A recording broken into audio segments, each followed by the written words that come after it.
Roll sound গপ্পতে আপনাদের স্বাগতম। এখানে উঠে আসে অতীতের গা ছমছমে কাহিনী। আজকের এপিসোডে আমরা আপনাদের নিয়ে যাব ইংরেজি সাহিত্যের এক অমর ক্লাসিক হরর ছোট গল্পে, দ্য সিগন্যাল ম্যান। এই কাহিনীটির রচয়িতা অন্য কেউ নন, বিশ্ববরেণ্য সাহিত্যিক চার্লস ডিকেন্স, যিনি সমাজের নানান অসঙ্গতি নিয়ে লেখালেখি করলেও মাঝে মাঝে তার কলমে ভয়ের ভাঁজ ও অতিপ্রাকৃতের রহস্যের চিত্র ফুটে উঠেছে অসাধারণভাবে।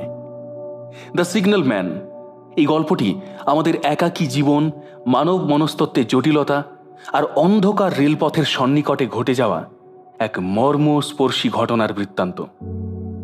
গল্পের কেন্দ্রবিন্দুতে রয়েছেন এক সিগন্যাল ম্যান, যিনি রাতের অন্ধকারে এক দূরদর্শী সিগন্যাল বক্সে বসে কাজ করেন।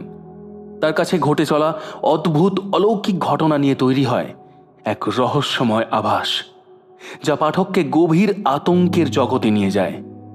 তিনি দেখেন এক অদ্ভুত সংকেত, এক অদৃশ্য হস্তের ইঙ্গিত, যা বারবার তাকে সতর্ক করে দেয়, যেন অদৃশ্য কোনো বিপদ তার জন্য অপেক্ষা করছে। আসুন শুরু করি এই গা ছমছমে যাত্রা, দ্য সিগন্যাল ম্যান।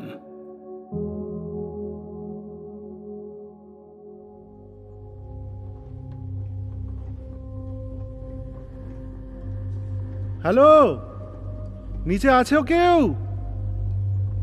এই ডাক শোনার সময় লোকটি দাঁড়িয়েছিল তার কুঠুরির দরজার কাছে, হাতে একটি পতাকা, যা ছোট্ট দণ্ডের চারপাশে জড়ানো। মাটির প্রকৃতি বিচার করলে তার একটুও সন্দেহ হওয়ার কথা নয় কোন দিক থেকে সেই ডাক এসেছে। কিন্তু আমি যেখানে খাড়া কাটা পাহাড়ের উপর দাঁড়িয়েছিলাম, প্রায় তার মাথার উপরে, সে সেখানে না তাকিয়ে উল্টো ঘুরে লাইনের নিচে তাকালো। তার এইভাবে ঘুরে তাকানোর মধ্যে এক অদ্ভুত ব্যাপার ছিল, যদিও আমার পক্ষে বলা সম্ভব নয় সেটি আসলে কি, কিন্তু যথেষ্টই অদ্ভুত ছিল সেই বিষয়টা। তাই আমার দৃষ্টি আকর্ষণ করেছিল। যদিও তার অবয়বটি ছিল ছোট হয়ে আসা ছায়ার ভিতর, গভীর খাদের নিচে, আর আমি ছিলাম অনেক উপরে। রাগান্বিত সূর্যাস্তের লাল আভায় আমার চোখ এতটাই ধাঁধিয়ে গেছিল যে তা ঢাকতে আমায় আমার দুহাত তুলতে হয়েছিল তাকে দেখতে পাওয়ার আগেই। হ্যালো, এই যে এখানে। লাইন থেকে সে আবার ঘুরে তাকালো, তার চোখ তুলে উপর থেকে আমাকে দেখল। আমি কি কোনো পথ দিয়ে নিচে নেমে এসে তোমার সাথে একটু কথা বলতে পারি? সে আমার দিকে তাকিয়ে রইল, কোনো উত্তর দিল না। আমিও তাড়াহুড়ো করে একই প্রশ্ন আবার করিনি। ঠিক তখনই মাটি আর বাতাসে হালকা এক কম্পন এলো। মুহূর্তেই তা রূপ নিল তীব্র স্পন্দনে, সঙ্গে এক প্রচণ্ড ছুটন্ত শব্দ, যা আমায় এক পা পিছনে সরিয়ে দিল, যেন আমাকে টেনে নেবার মতো শক্তি আছে তাতে। দ্রুতগামী ট্রেনটি যখন আমার উচ্চতায় পৌঁছে যাওয়ার মতো ধোঁয়া উড়িয়ে ছুটে গেল, আমি আবার নিচে তাকালাম আর দেখলাম সে পতাকাটি গুটিয়ে নিচ্ছে। আমি আবার প্রশ্ন করলাম। মাঝে কিছুক্ষণের বিরতির মধ্যে সে যেন আমাকে গভীরভাবে লক্ষ্য করছিল। সেই গুটোনো পতাকাটি দিয়ে ইশারা করলো আমার কাছেই 200-300 গজ দূরে একটি জায়গার দিকে। আমি চিৎকার করে বললাম, ঠিক আছে। তারপর সেই দিকেই এগোলাম। সেখানে চারপাশে ভালো করে তাকিয়ে আমি একটি খাড়া আঁকাবাঁকা পথ পেলাম, যেটি ধরে নিচে নেমে আসা যায়। কাটা পাহাড়টি ছিল অস্বাভাবিক গভীর আর বিপজ্জনক রকম খাড়া।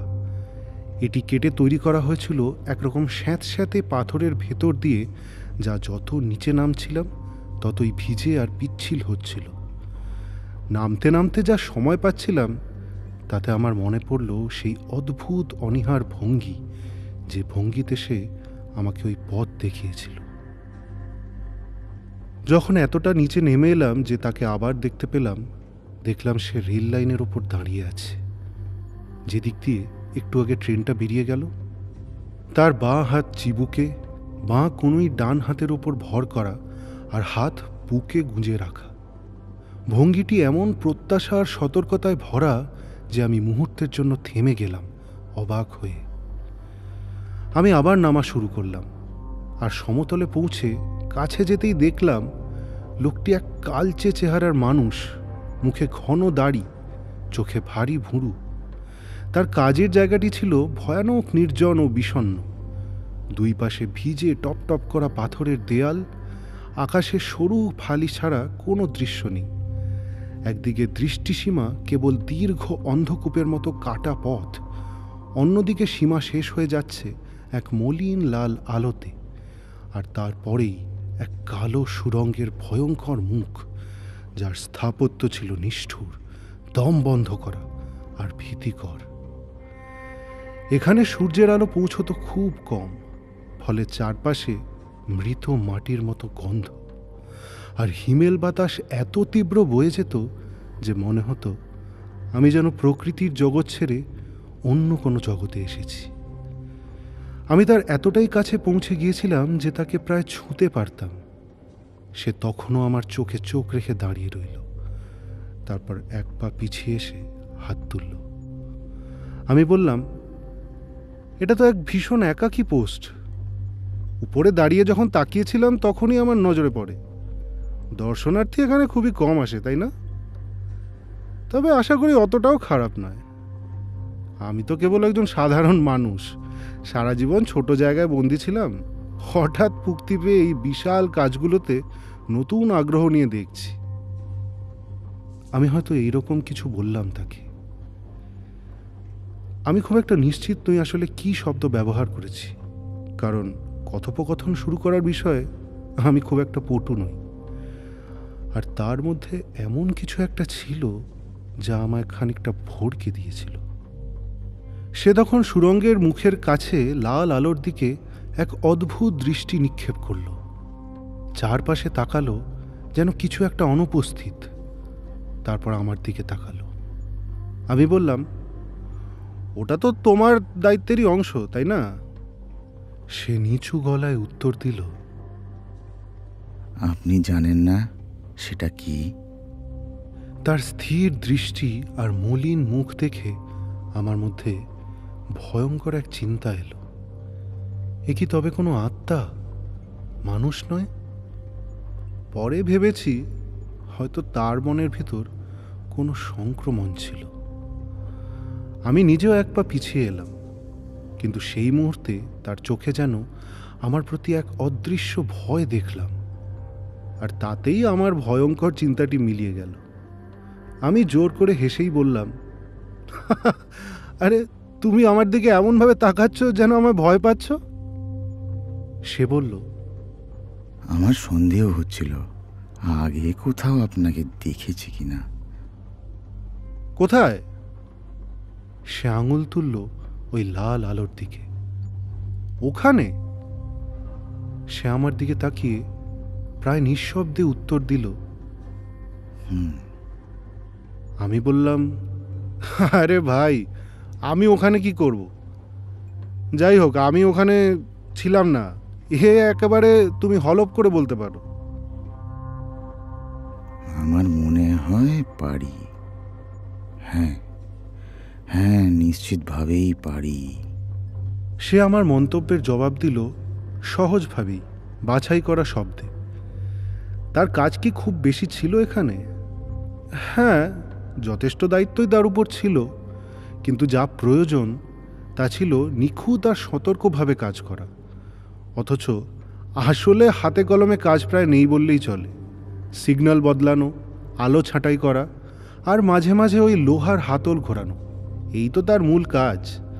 তার দীর্ঘ একাকিত্বের সময়গুলো নিয়ে আমি মিছেই এত জোর দিচ্ছিলাম। সে বলল জীবনের ছন্দ এমনই হয়ে গিয়েছে যে সে তাতে অভ্যস্ত হয়ে গেছে।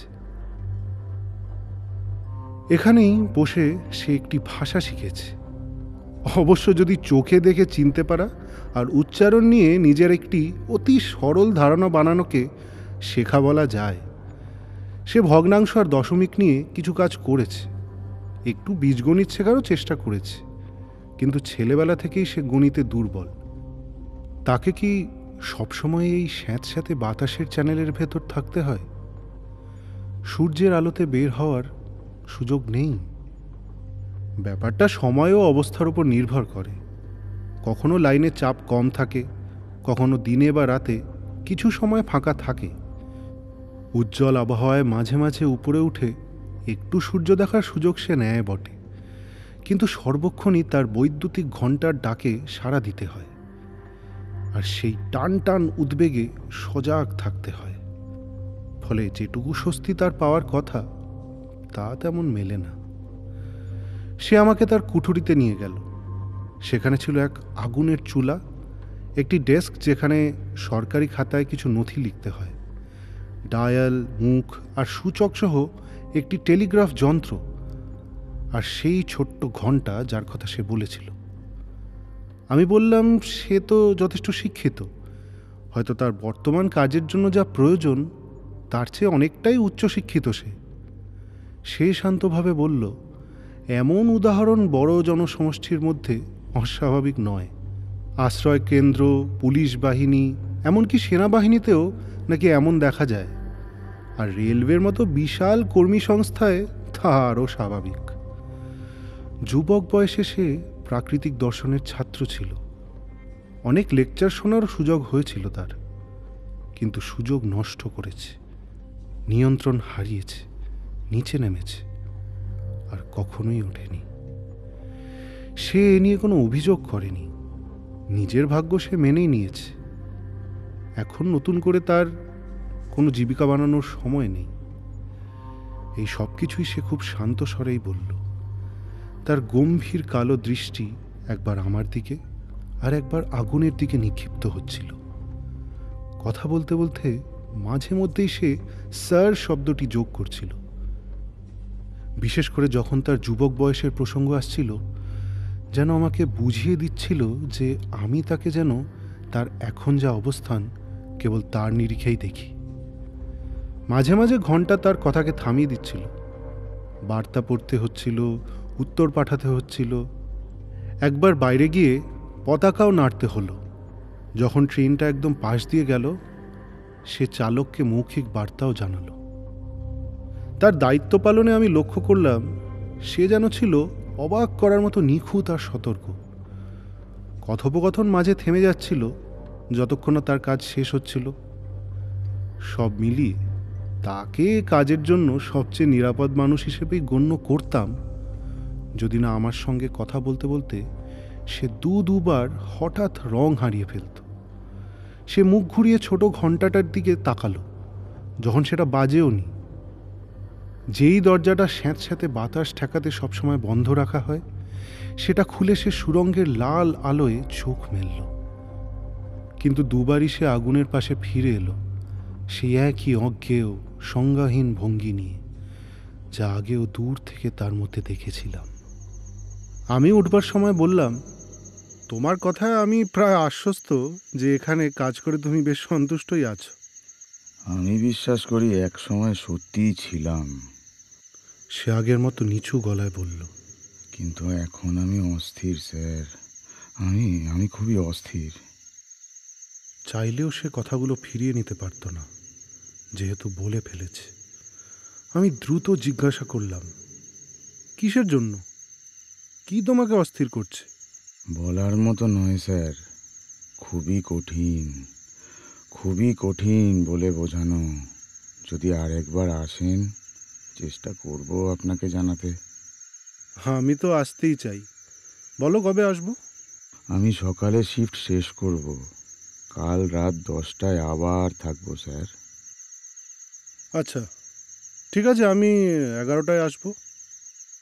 সে আমাকে ধন্যবাদ দিল আর দরজা পর্যন্ত এগিয়ে দিল। আমি আমার সাদা আলো জ্বালিয়ে রাখবো স্যার, যতক্ষণ না আপনি উপরের পথ খুঁজে পান। খুঁজে পেলে ডাকবেন না, আর উপরে পৌঁছে গিয়েও আর ডাকবেন না। তার কথার ভঙ্গি জায়গাটিকে আরও শীতল করে তুলল। কিন্তু আমি শুধু বললাম, ঠিক আছে। আর কাল রাতে যখন নামবেন তখনও ডাকবেন না। বিদায়ের আগে একটা প্রশ্ন, আজ রাতে হ্যালো নিচে বলে কেন ডাকলেন? ঈশ্বর জানেন, ওই ধরনের কিছু বলেছিলাম হয়তো। ওই ধরনের নয় স্যার, ঠিক ওই শব্দগুলো। হ্যাঁ, আমি খুব ভালো জানি। হ্যাঁ ঠিক আছে, ওই শব্দগুলোই ধরা যাক। বলেছি নিশ্চয়ই, কারণ তোমায় নিচে দেখেছি। অন্য কোনো কারণ নেই? আর কি কারণ থাকবে? আপনার মনে হয়নি কথাগুলো যেন অলৌকিকভাবে আপনার ওপর চাপিয়ে দেওয়া হলো? না। সে আমাকে শুভরাত্রি জানালো, আলো তুলল। আমি রেলের নিচে লাইনের পাশে হাঁটতে লাগলাম যতক্ষণ না পথ পেলাম। একটি ট্রেন পিছন থেকে আসছে বুঝতে পারলাম। খুবই অস্বস্তিকর অনুভূতি সেটি। নামার চেয়ে ওঠা বেশ সহজ ছিল, তাই সহজেই সরাইখানায় ফিরে যেতে পারলাম, কোনো ঝঞ্ঝাটের সম্মুখীন না হয়েই। পরের দিন রাতে 11টায় যখন দূরের ঘড়িগুলো বাজল, আমি আবার খাড়া আঁকাবাঁকা পথের প্রথম ধাপটায় পা রাখলাম। সে আমার জন্য নিচে সাদা আলো হাতে অপেক্ষা করছিল। আমি কোনো ডাক দিইনি কিন্তু, আমি বললাম কাছে গিয়ে, এখন কথা বলতে পারি তো? অবশ্যই স্যার। তাহলে শুভরাত্রি, আর এই নাও আমার হাত। শুভরাত্রি স্যার, এই নিন আমার। এভাবে আমরা পাশাপাশি হাঁটতে হাঁটতে তার কুঠুরিতে ঢুকলাম। দরজা বন্ধ করলাম আর আগুনের পাশে বসে পড়লাম। আমরা বসা মাত্রই সামনের দিকে ঝুঁকে ফিসফিসের চেয়ে সামান্য উঁচু স্বরে সে বলল, স্যার, আপনাকে আর দ্বিতীয়বার জিজ্ঞেস করতে হবে না আমার অস্বস্তির কারণ। গতকাল সন্ধ্যায় আমি আপনাকে অন্য কেউ ভেবেছিলাম। এটাই আমাকে পীড়া দিচ্ছে। ও, শুধু ওই ভুলটার জন্য? না, সেই অন্যজনের জন্য। অন্যজন? কে তিনি? আমি জানি না। আমার মতো কেউ? আমি জানি না, আমি কখনো মুখ দেখিনি। তার বাঁ হাত মুখের ওপর চাপা থাকে আর ডান হাত নেড়ে ওঠে প্রচণ্ডভাবে, এভাবে এভাবে। আমি তার ভঙ্গিটা ভালো করে লক্ষ্য করলাম। সেটা যেন এক উন্মত্ত ইঙ্গিত, মরিয়া হয়ে পথ সাফ করার ডাক। ঈশ্বরের দোহাই, পথ ছাড়ো। লোকটা বলল, এক চাঁদনি রাতে আমি এখানে বসেছিলাম, তখন হঠাৎ একটা কণ্ঠস্বর ভেসে এলো, হ্যালো, নিচে কে আছে? আমি চমকে উঠে সেই দরজার দিকে তাকাই আর দেখি লাল আলোয় পাশে টানেলের কাছে সেই অন্যজন দাঁড়িয়ে আছে, যেমনভাবে আপনি ছিলেন। কণ্ঠস্বরটা যেন চিৎকার করতে করতে ভেঙে গিয়েছিল, বলছিল, সাবধান সাবধান। আবারও, হ্যালো, নিচে কে আছে? সাবধান। আমি লণ্ঠনটা লাল করে তুলে দৌড় দিই, চিৎকার করি, কি হয়েছে, কোথায়? ও দাঁড়িয়েছিল টানেলের অন্ধকারের বাইরে। আমি এত কাছে পৌঁছে যাই যে অবাক হই, কেন সে হাতটা মুখ থেকে সরাচ্ছে না। আমি হাতটা বাড়িয়ে টেনে সরাতে যাচ্ছিলাম, আর তখনই সে মিলিয়ে গেল। টানেলের ভেতরে? না, আমি টানেলের ভেতরে প্রায় 500 গজ দৌড়ে গেলাম, থামলাম, লণ্ঠন মাথার ওপর ধরলাম, লাইনের মাপা দূরত্ব দাগগুলো দেখলাম দেয়াল বেয়ে জল চুইয়ে চুইয়ে নামছে। তারপর আমি দৌড়ে বেরিয়ে এলাম, কারণ ততক্ষণে জায়গাটার প্রতি এক ভীষণ ভীষণ ভীতি জন্মে গেছিল। চারপাশে লাল আলোয় খুঁজলাম, লোহার সিঁড়ি বেয়ে ওপরতলার গ্যালারিতে উঠলাম, আবার নেমে এলাম, ফিরে এলাম এখানে। আমি টেলিগ্রাফ করলাম 2 দিকেই, একটা সংকেত দেওয়া হয়েছে, কিছু ঘটেছে কি? 2 দিক থেকে উত্তর এলো, সব ঠিক আছে। শীতল আঙুলের ধীর স্পর্শ যেন আমার মেরুদণ্ড বরাবর বয়ে যাচ্ছিল। তবু আমি নিজেকে সামলে তাকে বোঝাতে লাগলাম যে এই অবয়বটি আসলে তার দৃষ্টিশক্তির প্রতারণা ছাড়া আর কিছু নয়।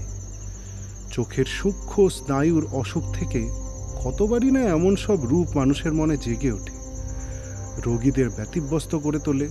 এমনকি অনেকে তাদের রোগের প্রকৃতি সম্পর্কে সচেতন হয়ে নিজেদের উপর পরীক্ষা চালিয়ে তার প্রমাণও করেছে।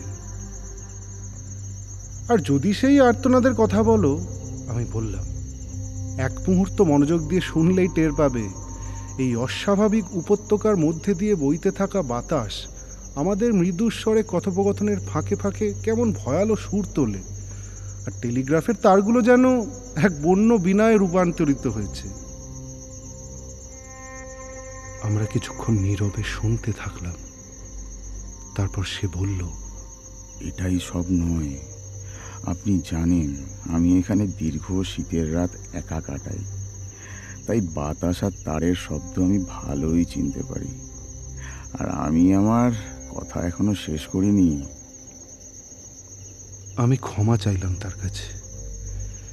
ধীরে ধীরে সে আমার হাত ছুঁয়ে বলল, ওই আবির্ভাবের 6 ঘন্টার মধ্যেই এই লাইনে এক ভয়াবহ দুর্ঘটনা ঘটল, আর 10 ঘন্টার মধ্যে মৃত আর আহতদের বহন করে সেই টানেলের ভেতর দিয়েই আনা হলো, ঠিক সেই জায়গার ওপর দিয়ে যেখানে সেই ছায়ামূর্তি দাঁড়িয়েছিল। আমার শরীরে এক অস্বস্তিকর শিহরণ বয়ে গেল। তবে আমি সামলে নিলাম। বললাম, এটা নিশ্চয়ই খুব বিস্ময়কর মিল, যা তোমার মনে গভীর ছাপ ফেলেছে। তবে মানতেই হবে এমন অদ্ভুত মিল প্রায়ই ঘটে, আর সেগুলো মাথায় রাখা জরুরিও। যদিও সাধারণ বিচক্ষণ মানুষরা কিন্তু জীবনের হিসেব নিকেশে এসব মিলকে খুব একটা গুরুত্ব দেন না। সে আবার বলল, আমি এখনো শেষ করিনি। আমি আবার ক্ষমা চাইলাম বাধা দেওয়ার জন্য। এটা ঠিক 1 বছর আগের কথা। 6-7 মাস কেটে গেল। আমি ধীরে ধীরে ভয় কাটিয়ে উঠেছিলাম। এক সকালে ভোর হতেই আমি দরজায় দাঁড়িয়ে লাল আলোর দিকে তাকালাম, আর দেখতে পেলাম সেই ছায়ামূর্তিকে আবার। সে থেমে গিয়ে স্থির চোখে আমার দিকে তাকালো। সে কি চিৎকার করলো? না, চুপ ছিল। হাত নাড়ল? না, আলোস্তম্ভের পাশে হেলান দিয়ে 2 হাত মুখে চাপা দিয়ে দাঁড়িয়েছিল, এভাবে। আমি আবার তার ভঙ্গি লক্ষ্য করলাম। সেটা যেন এক শোকের ভঙ্গি, যেমনটা কোনো সমাধির ওপরে ভাস্কর্যে দেখা যায়। তুমি কাছে গেলে না? আমি ভেতরে ফিরে এসে বসে পড়লাম, কিছুটা নিজের চিন্তা ভাবনাগুলোকে একটু গোছাতে, আর কিছুটা এই কারণে যে আমার শরীরটা হঠাৎ কেমন যেন নিস্তেজ হয়ে গিয়েছিল। যখন আবার বাইরে গেলাম তখন ভোর হয়ে গেছে, ভূত আর নেই। কিন্তু আর কিছু ঘটলো না? মানে এর পরিণতি কিছুই হলো না? সে আবার আমার হাত ছুঁল, 2-3 বার ভয়ানকভাবে মাথা নাড়ল। সেই দিনই একটা ট্রেন টানেল থেকে বেরোতেই আমি এক কামরার জানলা দিয়ে হাত আর মাথার গোলমেলে ভিড় দেখলাম। কিছু যেন নড়ছে। আমি তখনই ইশারা করলাম চালককে, থামো। সে ব্রেক চাপল, কিন্তু ট্রেন গড়িয়ে গেল এখান থেকে আরও 150 গজ দূর। আমি দৌড়ে গেলাম, আর এগোতেই ভয়ঙ্কর আর্তনাদ শুনতে পেলাম। এক সুন্দরী তরুণী তখনই মারা গিয়েছিল এক কামরায়। তাকে এখানে আনা হলো, আর আমাদের মাঝেই এই মেঝেতেই শুইয়ে দেওয়া হলো। অজান্তেই আমি আমার চেয়ারটা পিছনে ঠেলে দিলাম, কারণ তার দেখানো জায়গাটা ছিল একদম আমার পায়ের কাছেই। সত্যি স্যার, সত্যিই তাই। যেমনটা ঘটেছিল ঠিক তেমন করেই আপনাকে বলছি। আমার মাথায় যেন কোনো কথা আসছিল না, কোনো কাজে লাগবার মতো কথা তো নয়। আর আমার মুখ একেবারেই শুকিয়ে গিয়েছিল। হাওয়া আর তারের মধ্যে দিয়ে যেন সেই কাহিনী এক দীর্ঘ বিলাপময় আর্তনাদ বয়ে চলল। সে আবার শুরু করল, এখন স্যার খেয়াল করুন আর বিচার করুন আমার মন কতখানি বিচলিত। সেই প্রেতটা আবারও ফিরেছে 1 সপ্তাহ আগে। তখন থেকে মাঝে মাঝে অনিয়মিতভাবে সে দেখা দিয়েই যাচ্ছে। আলোর মধ্যে? হ্যাঁ, সেই বিপদ সংকেতের আলোয়। সে কি করে? সে আবারও অধিক আবেগ ও তীব্রতায় পুনরাবৃত্তি করল সেই আগের অঙ্গভঙ্গির, যেন বলছে, ঈশ্বরের দোহাই, পথ খালি করো। তারপর সে বলল, এ নিয়ে আমার শান্তি নেই, বিশ্রাম নেই। সে আমাকে অনেকক্ষণ ধরে যন্ত্রণাদায়ক ভঙ্গিতে ডাকতে থাকে। ওই যে নিচে আছো, সাবধান সাবধান। হাত নাড়তে থাকে আমার দিকে, আমার ছোট ঘন্টাটা বাজায়। আমি কথাটা ধরে ফেললাম। ওটা কি গতকাল সন্ধে বেজেছিল, যখন আমি এখানে ছিলাম আর তুমি দরজার দিকে গিয়েছিলে? হ্যাঁ, দুবার। কিন্তু দেখো, তোমার কল্পনাই তোমাকে বিভ্রান্ত করছে।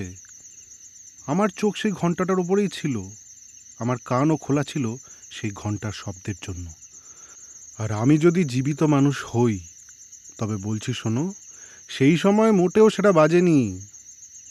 না, আর অন্য কোনো সময়ও নয়। শুধুমাত্র তখনই বেজেছে যখন স্বাভাবিক নিয়মে স্টেশন থেকে বার্তা পাঠানো হয়েছে। সে মাথা নেড়ে বলল, এখনো পর্যন্ত আমি এ বিষয়ে কোনো ভুল করিনি স্যার। প্রেতের ঘণ্টার ধ্বনি আমি কোনোদিনও মানুষের সঙ্গে গুলিয়ে ফেলিনি। ওই ভূতের ঘণ্টার ধ্বনির এক অদ্ভুত কম্পন আছে, যা আর কোথাও পাওয়া যায় না। আমি কখনো দাবি করিনি যে সেটা চোখে দেখা যায়। আপনি শুনতে পাননি, এতে আমি আশ্চর্য হই না, কিন্তু আমি শুনেছি। আর যখন তুমি বাইরে তাকিয়েছিলে, তখন কি প্রেতটিকে সত্যি দেখেছিলে? হ্যাঁ হ্যাঁ, তখনও ছিল। দুবারই? দুবারই। তাহলে কি এখন আমার সঙ্গে দরজায় গিয়ে একবার দেখবে? সে নিচে ঠোঁট কামড়ালো, যেন যেতে কিছুটা অনিচ্ছা বোধ করছে, কিন্তু তাও উঠে দাঁড়ালো। আমি দরজা খুললাম, সিঁড়ির ধাপে দাঁড়ালাম। সে দাঁড়ালো দোরগোড়ায়। সেই বিপদ সংকেতের আলো, সেই নিরানন্দ সুরঙ্গ মুখ, সেই ভেজা পাথরের উঁচু দেওয়াল, আর উপরে ঝলমল করছে তারারা। দেখতে পাচ্ছ? আমি তাকে জিজ্ঞাসা করলাম, আর বিশেষ দৃষ্টি রাখলাম তার মুখের ওপর। তার চোখ দুটো বিস্ফারিত আর টান টান। তবে হয়তো আমার চোখও ঠিক ততটাই ছিল যখন আমি ওই জায়গার দিকে গভীর মনোযোগ দিয়েছিলাম। না, এখন নেই। তাহলে ঠিকই বলেছিলাম। আমরা আবার ভিতরে ঢুকলাম, দরজা বন্ধ করলাম, বসে পড়লাম। আমি ভাবছিলাম এই সুযোগটাকে কিভাবে কাজে লাগানো যায়। তখনই সে কথাটা এমনভাবে এগিয়ে নিল যেন আমাদের মধ্যে আসলে কোনো বিতর্কের অবকাশই নেই। ফলে আমি যেন সবচেয়ে দুর্বল অবস্থানেই পড়ে গেলাম। এখন নিশ্চয়ই আপনি পুরোপুরি বুঝেছেন স্যার। আমার ভয়ানক যন্ত্রণা আসলে এই প্রশ্নটাই, প্রেতটার মানে আসলে কি? আমি তাকে বললাম, আমি পুরোপুরি বুঝেছি কিনা সে বিষয়ে আমি নিশ্চিত নই। সে কিসের সতর্কতা দিচ্ছে? কি বিপদ? কোথায় সেই বিপদ? কোথাও না কোথাও লাইনের ওপর কোনো ভয়াবহ দুর্ঘটনা আসন্ন। তৃতীয়বারের পর তো সন্দেহের আর অবকাশই থাকে না। কিন্তু নিশ্চয়ই এটা আমার ওপর সেই নির্মম ভূতের অত্যাচার। আমি কি করতে পারি? সে রুমাল বার করে কপাল থেকে ঘাম মুছল। আমি যদি টেলিগ্রাফে কোনো দিকে বিপদ বার্তা পাঠাই, তার যুক্তিযুক্ত কোনো কারণই দিতে পারবো না। তাহলে আমি বিপদে পড়ব, আর কারো কোনো উপকার হবে না। ওরা ভাববে আমি পাগল। ব্যাপারটা এরকম হবে, বার্তা, বিপদ, সাবধান। উত্তর, কোনো বিপদ? কোথায়? বার্তা, জানি না, কিন্তু ঈশ্বরের দোহাই সাবধান থাকুন। তখন ওরা আমাকে সরিয়ে দেবে। আর কি বা করতে পারে? তার মানসিক যন্ত্রণা দেখে খুব খারাপ লাগছিল। এক বিবেকবান মানুষ যে সহ্যের সীমার বাইরে এমন কোনো এক রহস্যময় দায়িত্বে পিষ্ট হয়ে পড়েছে, যার সঙ্গে জীবন মরণের প্রশ্ন জড়িত। এ যেন এক অকথ্য মানসিক নির্যাতন। কালো চুলগুলো কপাল থেকে সরিয়ে দিয়ে দুহাত জড়াক্রান্ত ব্যাকুলতায় বারবার কপালের দুপাশে বুলিয়ে সে বলল, যখন প্রথম সে বিপদ সংকেতের আলোয় এসে দাঁড়ালো, তখন কেন সে আমাকে বলেনি কোথায় সেই দুর্ঘটনা ঘটবে যদি তা ঘটতেই হয়? কেন বলেনি কিভাবে তা রোধ করা যায় যদি সত্যিই রোধ করা যেত? দ্বিতীয়বার যখন সে এলো আর মুখ ঢেকে নিল, তখন কেন সে স্পষ্ট বলেনি সে মরে যাবে, ওকে ঘরে রেখো?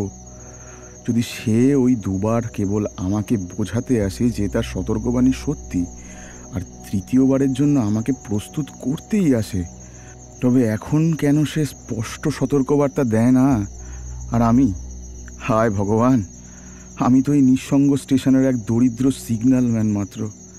কেন সে যায় না এমন কারোর কাছে যার কথা বিশ্বাসযোগ্য আর যার হাতে কাজ করার ক্ষমতা আছে? তাকে এই অবস্থায় দেখে আমি বুঝলাম গরিব লোকটার নিজের মঙ্গল আর জনসাধারণের নিরাপত্তার জন্য আপাতত আমার কর্তব্য তার মনকে শান্ত করা। তাই বাস্তব বা অবাস্তবের সব প্রশ্ন আপাতত সরিয়ে রেখে আমি বোঝালাম যে কেউ যদি তার দায়িত্ব সৎভাবে পালন করে তবে তাতেই মঙ্গল ঘটে। আর অন্তত এই সান্ত্বনা তার পাওয়া উচিত যে এই বিভ্রান্তিকর আবির্ভাবগুলো না বুঝলেও সে তার নিজের কর্তব্যটা বোঝে। যুক্তি দিয়ে তাকে বিশ্বাস থেকে সরানোয় আমি যতটা ব্যর্থ হয়েছিলাম, এইভাবে তাকে শান্ত করায় ততটাই সফল হলাম। সে ধীরে ধীরে শান্ত হলো। রাত বাড়ার সঙ্গে সঙ্গে তার কর্মক্ষেত্রের নানা কাজ তাকে ব্যস্ত করে তুলল, আর আমি তাকে ছেড়ে এলাম ভোর 2টায়। আমি সারা রাত থেকে যাওয়ার প্রস্তাব দিয়েছিলাম, কিন্তু সে কিছুতেই রাজি হলো না। মানতে বাধ্য হব, পথে ওঠার সময় একাধিকবার পিছনে তাকিয়েছিলাম লাল আলোয়। আমার মোটেও ভালো লাগেনি, আর আমি নিশ্চিত যে যদি আমার শোবার জায়গা তার নিচে হতো তবে ভালো ঘুম কখনোই হতো না। আর সেই দুর্ঘটনার সঙ্গে মৃত মেয়েটির স্মৃতি, সেটাও আমার ভালো লাগেনি। কিন্তু আমার চিন্তার মধ্যে সবচেয়ে প্রবল হয়ে বাজছিল একটি প্রশ্ন, এখন আমি কি করব এই গোপনীয়তার ভাগিদার হয়ে? আমি প্রমাণ করেছি যে লোকটি বুদ্ধিমান, সতর্ক, অধ্যবসায়ী আর নির্ভুল, কিন্তু এই মানসিক অবস্থায় কতদিন সে এমন থাকবে? অধস্তন পদে থেকেও তো তার হাতে এক গুরু দায়িত্ব। আমি কি নিজের জীবনকেও তার নিখুঁত কর্তব্য পালনের ওপর ভরসা করে ছাড়তে চাইব? তার কথাগুলো যদি আমি কোম্পানির ঊর্ধ্বতন কর্তৃপক্ষকে জানাই, মানে তার সঙ্গে সরাসরি কথা না বলে কোনো মধ্যপন্থা না দেখিয়ে যদি জানাই, আমার মনে হয় তা একরকম বিশ্বাসঘাতকতা হবে। তাই শেষ পর্যন্ত আমি স্থির করলাম যে তার গোপনীয়তা আপাতত রক্ষা করেই আমি তাকে প্রস্তাব দেব। আমরা দুজনে মিলে আশেপাশে যতটা সম্ভব অভিজ্ঞ একজন চিকিৎসককে খুঁজে বের করব, আর তার পরামর্শ নেওয়া হবে। পরের রাতেই তার শিফট পাল্টাবে, সে কথা সে আমাকে জানিয়েছিল। সূর্য ওঠার 1-2 ঘন্টার মধ্যেই সে ছুটি পাবে, আর সূর্য ডোবার কিছুক্ষণ পরেই আবার কাজে ফিরবে। আমি সেই অনুযায়ী ফিরে আসার প্রতিশ্রুতি দিয়েছিলাম। পরের সন্ধ্যাটা ছিল অপূর্ব সুন্দর। আমি আগে ভাগেই বেরোলাম হেঁটে বেড়াতে। তখনও সূর্য পুরোপুরি ডোবেনি। আমি সেই গভীর খাদটির ওপরে মাঠপথ ধরে চলছিলাম।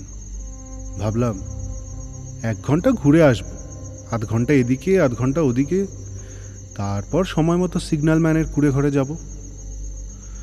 চলতে শুরু করার আগে আমি একবার খাদের ধারে গিয়ে দাঁড়ালাম।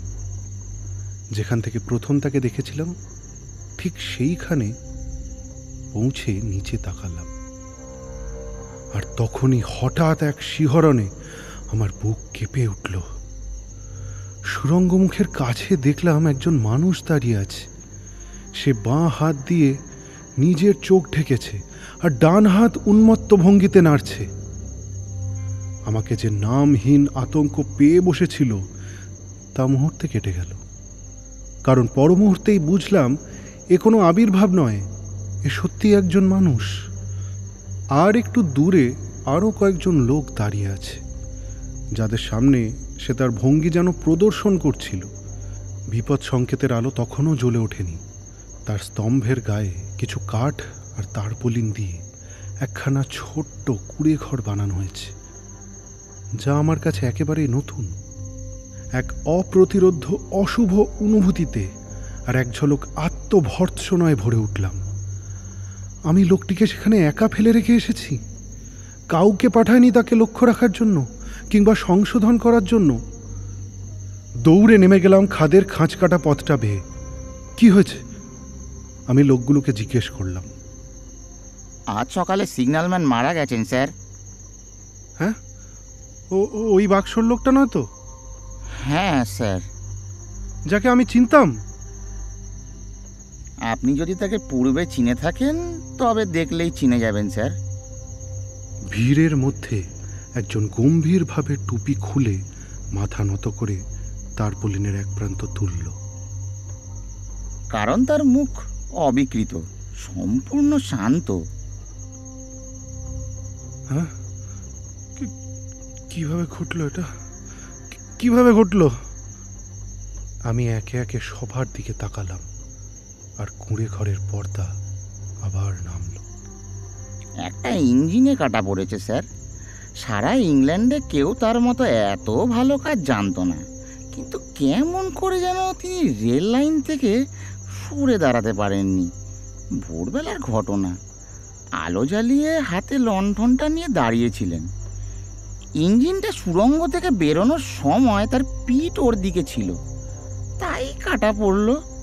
যে লোকটা চালাচ্ছিল সেই আমাদেরই বলল কেমনভাবে ঘটেছে ব্যাপারটা। টম, ভদ্রলোককে দেখাও। রুক্ষ কালো পোশাক পরা লোকটা সুরঙ্গ মুখে আগের জায়গায় গিয়ে দাঁড়ালো। সুরঙ্গের ভেতরের বাঘ ঘুরে আসার সময় স্যার আমি ওকে একেবারে শেষে দেখলাম, যেন দূরবীনে তাকাচ্ছি। গতি থামানোর কোনো সময়ই ছিল না। আমি জানতাম উনি খুব সাবধানী, হুইসেলের পরোয়াই করলেন না। আমি সেটা বন্ধ করে দিলাম যখন আমরা দ্রুত নেমে আসছিলাম, আর আমি যত জোরে পারি চিৎকার করলাম। চিৎকার করলে? কি বলেছিলে?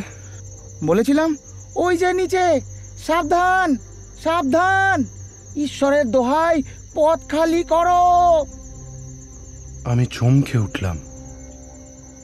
সে এক ভয়ঙ্কর মুহূর্ত ছিল স্যার। আমি একবারের জন্য চিৎকার থামাইনি। এই হাতটা চোখের সামনে ধরেছিলাম, যেন সেই বীভৎস দৃশ্য চোখে না পড়ে। আর এই হাতটা নাড়তে নাড়তে শেষ পর্যন্ত গেছি, কিন্তু কিছুতেই কিছু কাজে আসেনি। ঘটনাটির কোনো অন্য অদ্ভুত দিক বিশেষ করে না টেনে বলে আমি কেবল একটি কাকতালীয় বিষয়ের কথা শেষে উল্লেখ করব। ইঞ্জিন চালকের সতর্কবার্তায় ঠিক সেই শব্দগুলোই ছিল যেগুলো সেই দুর্ভাগা সিগন্যালম্যানকে তাড়া করে বেড়াচ্ছিল। আর সেইগুলোই ছিল সেই শব্দ যা আমি নিজেই, সে নয়, আমার মনের মধ্যে জুড়ে দিয়েছিলাম তার সেই ভঙ্গিমার সঙ্গে যা সে একদিন আমার সামনে অনুকরণ করে দেখিয়েছিল।